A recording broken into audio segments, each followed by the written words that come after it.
menunjukkan Anda masuk ke dalam suasana belajar. Nah, berpartisipasi. Bagus. Saudara, dalam kesempatan ini memang saya melihat backdrop kita ada mendiang Bapak Cornelis Bowor dalam tulisan In Memoriam. Memang beliau luar biasa sekali karena sampai saat-saat yang paling akhir beliau masih berniat datang kemari. Tetapi saudara, namanya kehidupan ini tidak pasti. Kematian itu yang pasti. Kita yang hari ini hadir di sini masih hidup. Pasti masih hidup. Tapi sampai kapan kita itu masih hidup? Kita tidak pernah tahu. Karena kehidupan itu tidak pasti. Bahkan di dalam banyak kesempatan, orang mengatakan kehidupan itu seperti seseorang yang tergantung pada seutas benang.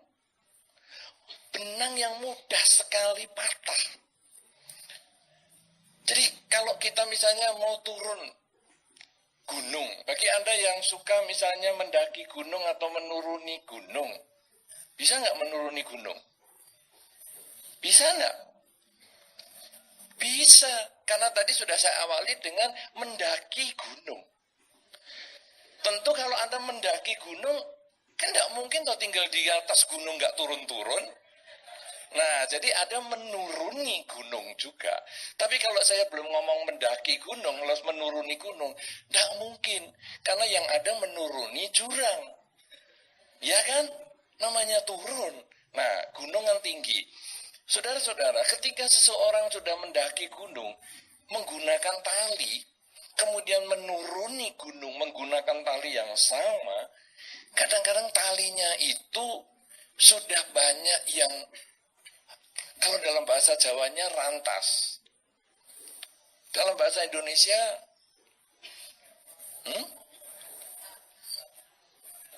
gagas. Bukan lapuk, karena lapuk itu kan karena umur. Jadi, karena sering gosok-gosok gini loh. Kan mau naik kan kena batu, gosok-gosok dia jadi, tali itu kan terdiri dari jalinan. Tali-tali yang kecil-kecil lainnya. Karena gosok-gosok kan sudah banyak yang, itu rantas, bahasa Jawanya pas banget bagi saya. Ya mungkin, kalau nggak tepat ya disebut aus lah.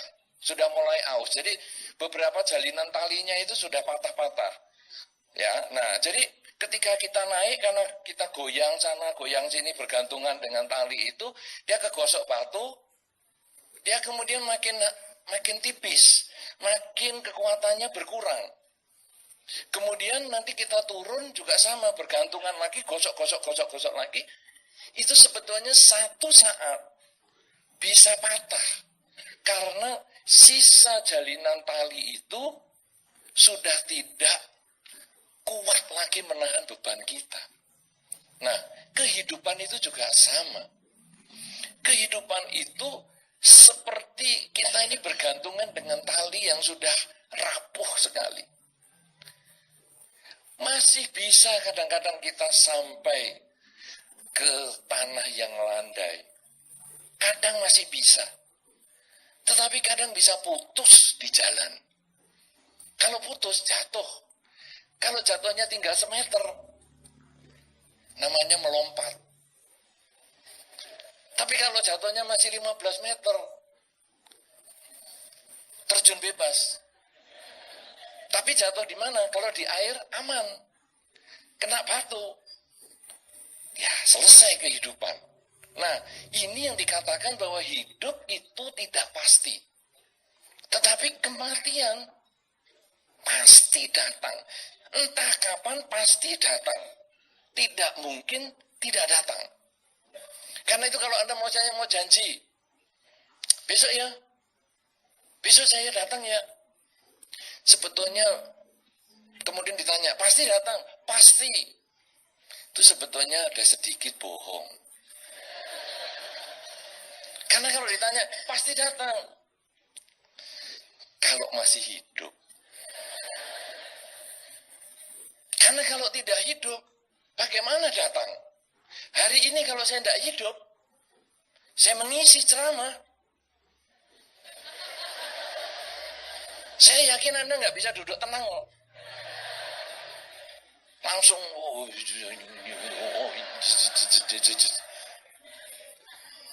tadi saja saya mendengar suaranya Pak Robi. Belum lihat orangnya. Itu aja saya ngeri. Ada gambarnya, ada suaranya, tapi nggak ada orangnya. Dia akan mengatakan, ulangi. Nggak ada suaranya tuh. Loh, nggak sudah ada suaranya, masih ngomong ulangi. Aneh juga ini. Saya saja ngeri. Anda ngeri nggak? Ngeri toh?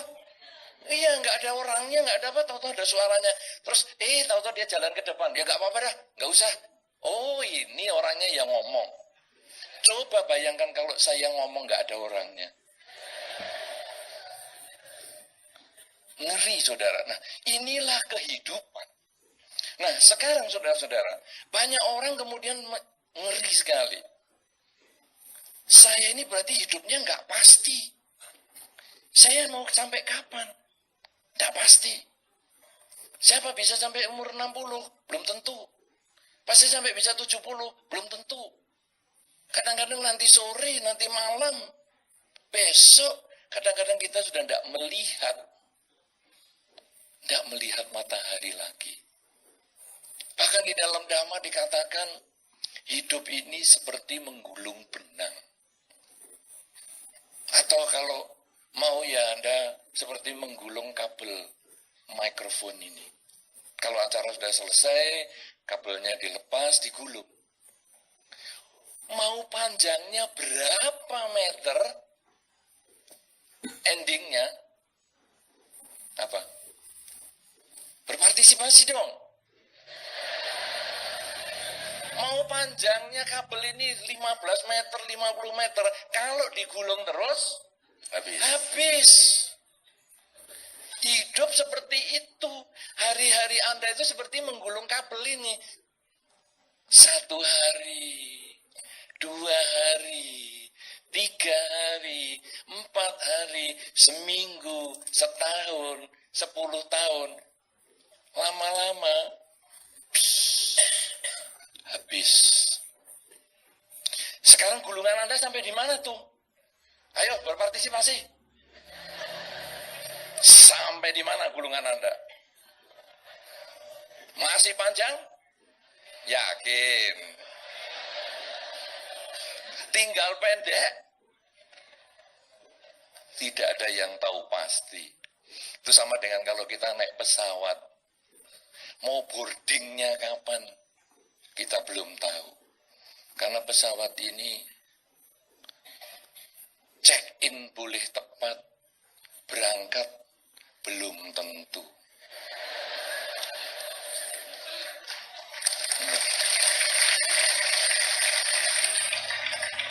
Kenapa saudara? Anda check-innya tepat, Anda lahir tepat, tapi mau berangkat kapan? Belum tentu. Kalau delay, kemudian dapat kompensasi, lumayan.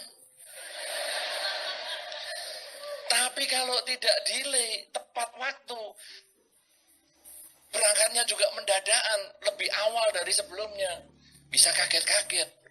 Baru makan bakso, panggilan pesawat, wah, eman baksonya mau dibawa apa enggak tahu nih. Nah, saudara-saudara, kehidupan seperti itu tidak pasti. Tetapi kita jangan takut mati. Aduh, kalau gitu hidupnya tidak pasti ya. Bisa mendadak mati ini. Nanti sore bisa mati ini. Besok pagi bisa mati ini. Seminggu lagi bisa mati ini.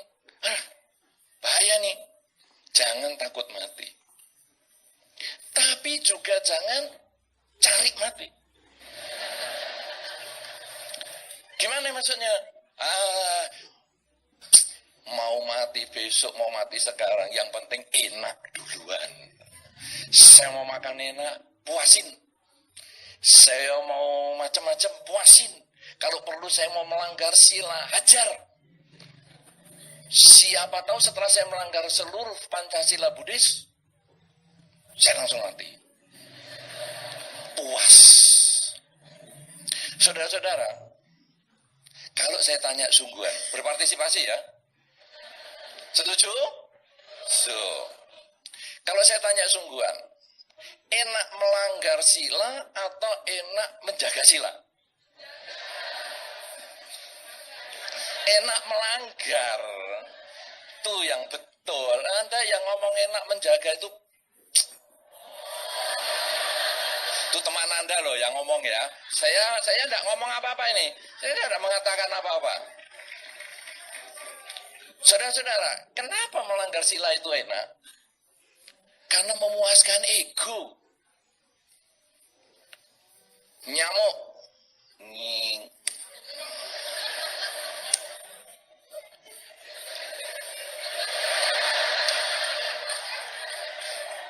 Puas. Kamu gigit darahku 1 tetes. Aku pencet, aku jilat. Balik darahku. Kalau perlu temenmu aku ambil. Bekas gigit yang lain pun untuk bonusnya. Puas. Melanggar sila itu memuaskan. Tetapi saudara, melanggar sila itu memuaskan, tapi korban pelanggaran sila, coba Anda diposisikan sebagai korban. Anda sedang makan enak-enak, plok. Langsung yang nabok mengatakan, puas, puas. Apa kira-kira kalau Anda berpikir sebagai korbannya? Kalau tadi kan saya tanya, Anda kalau melanggar sila dengan menjaga sila enak mana? Enak melanggar. Sekarang kalau Anda sebagai korban, enak yang lain jalankan sila atau enak yang lain melanggar sila? Nah, ini semua pasti cocok jawabnya. Jalankan. Tidak ada yang tadi ngomong, enak tidak jalankan Bu Ante. Saya ditabok ya nggak apa-apa. HP saya dicuri orang, nggak apa-apa. Hari ini HP saya dicuri, nggak apa-apa. Besok saya beli model yang lebih baru, nggak apa-apa. Tidak ada yang seperti itu. Biku aja dicuri jubahnya stres. Padahal jubah cuman. Kalau Pak Robi jasnya dicuri, ya mungkin stres. Saya jubah ya. Lah terus kesini masa nggak jubahan? Masuk angin dong. Nah, saudara-saudara, jadi kalau sekarang kita diposisikan sebagai pelanggar sila enak, tapi kita diposisikan objek pelanggaran sila, sangat tidak nyaman. Oleh karena itu saudara, sila itu kemudian perlu dijaga. Karena kalau kita tidak suka disakiti, jangan menyakiti pihak lain. Kalau kita tidak mau dibunuh, jangan membunuh pihak lain. Kalau kita tidak mau kecurian, jangan mencuri pihak lain. Kalau kita tidak mau pasangan hidup kita dilarikan orang, kan sekarang katanya ada itu pelakor dan binikor. Ya, ada toh pelakor dan binikor, singkatan apa tuh itu? Tahu singkatannya enggak? Tahu ya? Jadi saya nggak usah. Nggak tahu. Tanya Google dong. Emangnya dikira saya Google apa?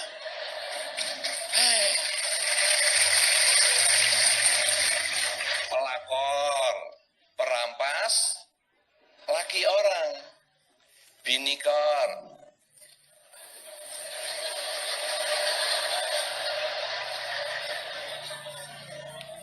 Saudara-saudara, kalau semua hanya pelakor, maka dunia ini isinya homo.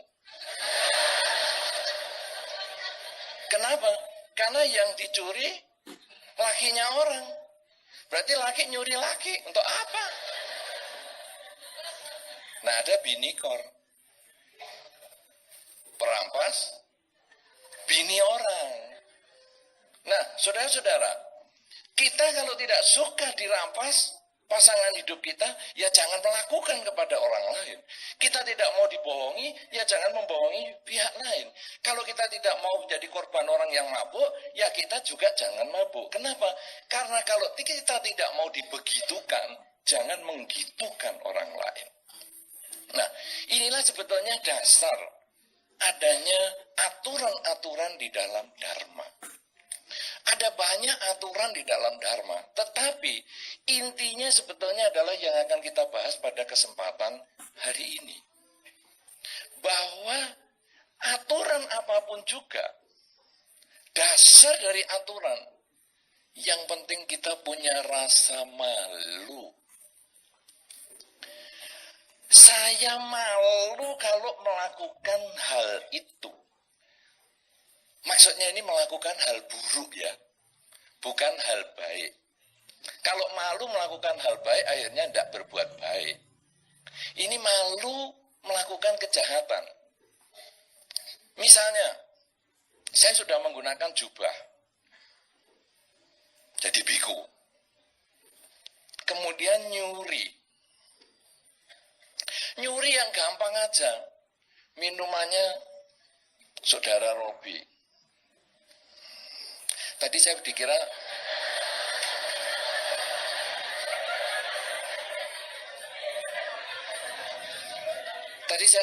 belum dikasih minum. Padahal minuman saya sembunyikan.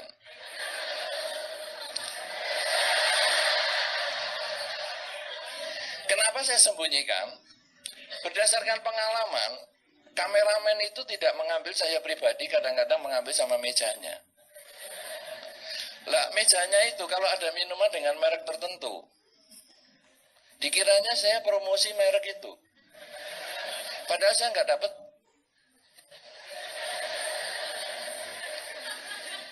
Nggak dapat 10%. Tapi di bawah ini Pak Robi rasanya mau ngasihkan ke saya, takut kehilangan ini. Nah, saudara-saudara, saya misalnya ngambil. Ini kan di bawah ini sekarang sudah tidak kelihatan nih dari kamera. Saya ambil. Maka satu ketika Pak Robi mau minum, loh, kok minuman kok diambil?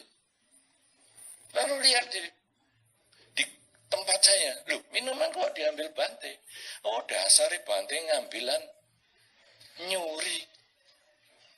Saudara-saudara, kemudian diumumkan, hati-hati loh kalau dekat Bante Utomo. Minumanku aja diambil. Apa itu jadinya, saudara? Memalukan. Kenapa, saudara? Karena ketika saya sudah menggunakan jubah, ini bukan hanya saya sebagai pribadi, tapi saya juga sebagai anggota kelompok. Ini ya, di depan ini ada yang berjubah sama. Di depan ini juga ada. Jubahnya agak beda, tapi potongannya sama. Potongan sama kita. Loh, saudara-saudara, dengan jubah yang sama, potongan yang sama, itu membuat ada solidaritas. Jadi kalau saya dituduh mengambil, pasti mereka ngeroyok Robi. Ngeroyok untuk membenarkan. Betul, itu nggak pantas, itu memalukan, itu dasar temanku kayak gitu, tuh Biku Utama model apa itu. Malu itu luar biasa, saudara. Kenapa? Karena malu itu dimunculkan dari unsur eksternal. Saya sudah sebagai biku, pantas nggak saya pakai pakaian gini nih ngambil? Kalau saya merasa nggak pantas, jangan lakukan. Itu betul-betul dari dalam. Karena itu, saudara, tradisi masyarakat di Indonesia, rasa malu itu dikenalkan luar biasa dari awal. Anak kecil, terutama kalau perempuan. Kadang-kadang kalau masih kecil ya, 3 tahun, 4 tahun, kemudian duduk nangkring di kursi, kakinya diangkat. Ibu-ibu akan mengatakan apa? Ibu-ibu? Ya sudah punya anak yang pernah melahirkan? Ya, makanya saya tanya yang pernah melahirkan. Anda yang masih mahasiswi nggak usah macam-macam. Nggak usah berusaha menjawab. Ibu-ibu yang sudah pernah melahirkan ada di sini? Melahirkan anak perempuan ada? Ketika anak perempuan umur 3 tahun, 2 tahun kemudian naik ke meja atau ke kursi, kakinya naik-naik, atau kain roknya diangkat-angkat, apa yang katakan ibu-ibu? Malu, jangan gitu, malu.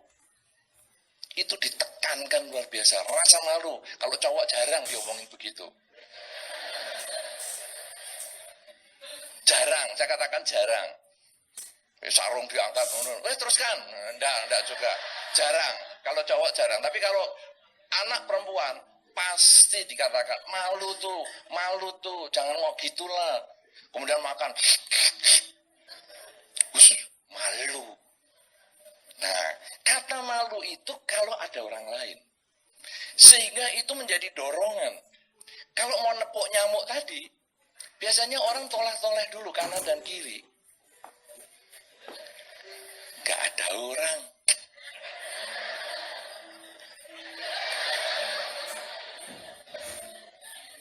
Kenapa saudara? Karena malu. Anda yang rasa malunya besar atau dalam arti gengsian. Gengsi. Lakukan atau perhatikan kalau Anda sedang sendirian. Nanti gengsi Anda itu tidak ada. Dan Anda melakukan hal-hal yang memalukan. Betul? Betul.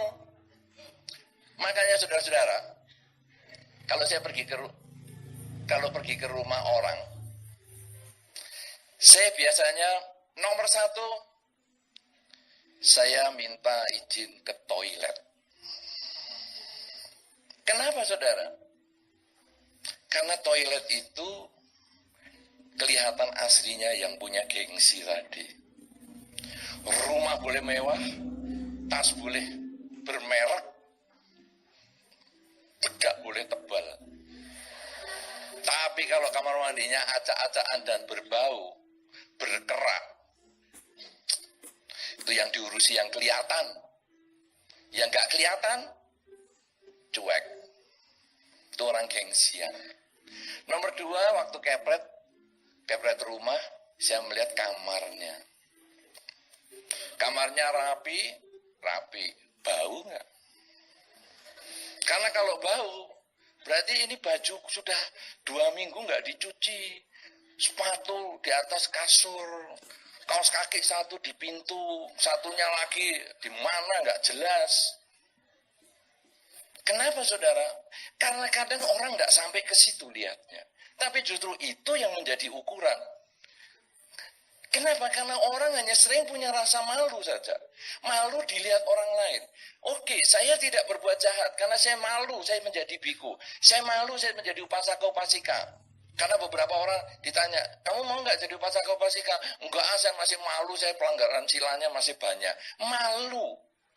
Saya malu kalau di wihara masih bunuh nyamuk. Karena beberapa orang pernah kaget itu. Plok ini. Loh. Kok bunuh? Iya ya, di wihara. Maaf Bante, maaf. Itu yang pertama. Yang kedua, kadang-kadang dibiarkan gini, sambil ngomel-ngomel. Nyamuk hoki. Saya tanya, kenapa? Saya ketemu nyamuk ini kebetulan di wihara, Bante. Jadi nyamuknya hoki, saya fungsen. Coba kalau di rumah saya kejar. Sampai ke sarang-sarangnya. Berarti dia ya lumayan lah masih punya rasa malu. Nah, rasa malu itu harus Anda miliki kalau Anda pengen jadi orang berbuat baik. Saya malu melakukan kejahatan. Saya sebagai umat Buddha, saya malu melakukan kejahatan. Saya sebagai bangsa Indonesia, saya malu melakukan kejahatan. Saya malu melanggar aturan lalu lintas. Saya malu melanggar undang-undang. Kalau Anda sudah punya rasa malu, wah, unsur yang pertama berbuat kebaikan sudah Anda lakukan. Sayangnya malu itu hanya berlaku di muka umum. Jadi kalau tadi nyamuk di wihara Wah, kita sok fungsen, melepas makhluk. Tapi di rumah, itu biasanya juga kalau kartu pengepretan saya biasanya lihat juga, loh ini kok raket sudah banyak di mana-mana. Dan bekas darahnya raket nyamuk ini sudah banyak korbannya. Berarti kamu tidak sebaik yang kamu wujudkan di wihara. Tapi masih lumayan, karena kamu punya rasa malu. Ada yang tidak punya malu. Di wihara juga main tepok aja. Saya tanya, kenapa? Bante, hidup itu harus berjalan sesuai dengan karma. Makhluk yang menyakiti, saya mempercepat panen buah penderitaannya dia. Jadi nging ceplok. Saya termasuk agen perubahan karmanya makhluk itu. Ada itu yang sok-sokan main karma untuk melegalisir pembunuhan kayak gitu itu. Ada itu. Nah, saudara-saudara, rasa malu, iri, itu hanya karena orang lain, karena unsur luar. Tetapi yang kedua ini lebih penting lagi, otapa. Tema kita hari ini kan iri dan otapa. Otapa itu adalah takut akan akibat perbuatan kita. Saudara-saudara, tadi ketika saya tanya, apakah Anda senang melanggar sila? Sebetulnya sewenang. Sewenang, bukan cuma senang. Sewenang. Orang di Jawa Timur tempat saya tinggal, kalau menekankan kata, itu dipanjangkan depannya, sewenang. Kalau di daerah sini ditambahi sekali, senang sekali panjang. Berarti tidak ada yang kedua kali, karena hanya senangnya kan sekali, tidak kedua kali. Nah, tapi kalau di Jawa Timur, sewenang, sewenang banget. Itu kalau sudah dua suku kata ditekan itu luar biasa, sewenang banget. Nah, saudara, tadi saya sudah tanya toh, senang nggak melanggar sila? Sewenang. Tapi bagaimana kalau sekarang Anda dilanggar sebagai objek pelanggaran sila? Enggak senang, sewedih sekali, sewedih, menyakitkan sekali, menyakitkan banget. Saudara, kalau Anda sudah rasa, waduh itu menyakitkan sekali, sewedih sekali, enggak enak sekali, maka itu sebetulnya adalah menumbuhkan rasa takut akan akibat. Bahwa di dalam dunia ini hukumnya tanam padi, tumbuh padi. Artinya kalau saya menyakiti pihak lain, saya bisa kena sakit juga loh. Saya bisa disakiti juga loh. Maka beberapa orang, ini anak mahasiswa-mahasiswi, pernah ada yang putus cinta nggak? Di PHP-in terus. Pernah di PHP-in. Sering, waduh kasihan.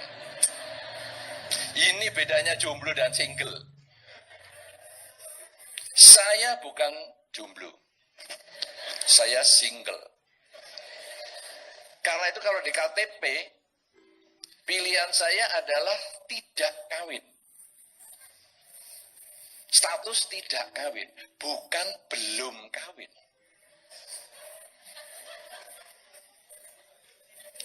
Sudah umur 60 tahun masih ngomong belum kawin. Nunggu sampai kapan? Maka status saya tidak kawin. Ini artinya single. Single adalah keputusan. Jomblo, keadaan. Status apa? Jomblo.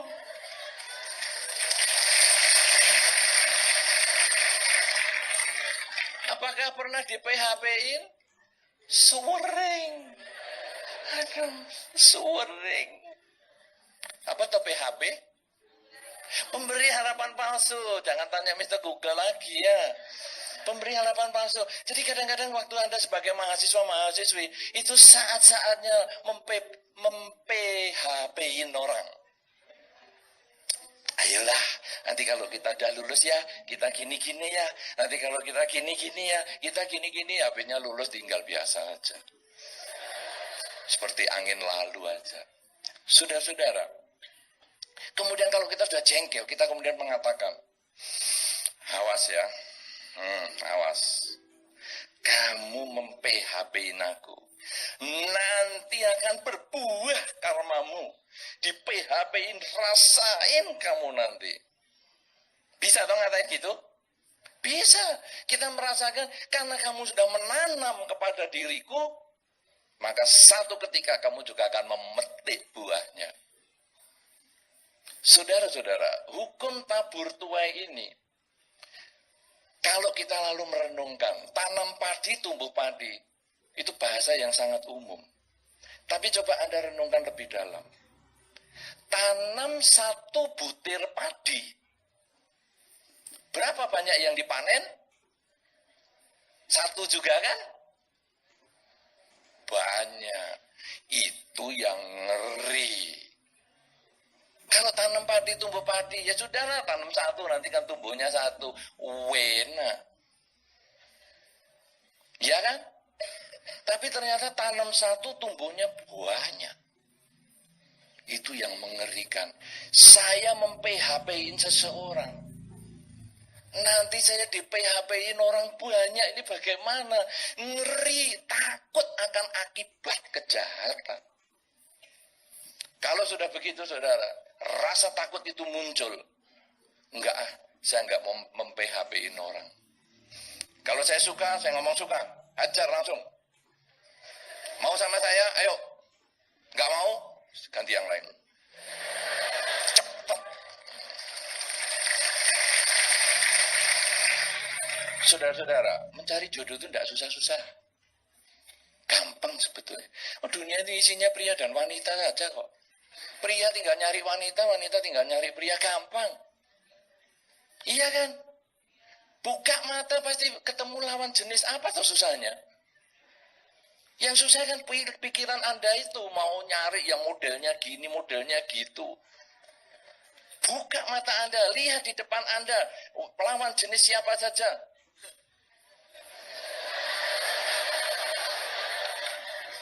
Ya, jangan kalau mahasiswa harus carinya nenek-nenek, ya ndak usah lah. Siapa saja, itu nenek-nenek. Ndak lah, ya Anda cari yang seumuran kan. Mahasiswa ada yang mahasiswi, mahasiswi juga ada yang mahasiswa. Buka, sudah, hajar. Pacaran 9 tahun itu tidak menjamin Anda mengenal kok pacar Anda. Pacaran 9 tahun itu dengan menikah 9 hari, jauh lebih kenal pacaran 9 tahun itu menjadi tidak dikenal.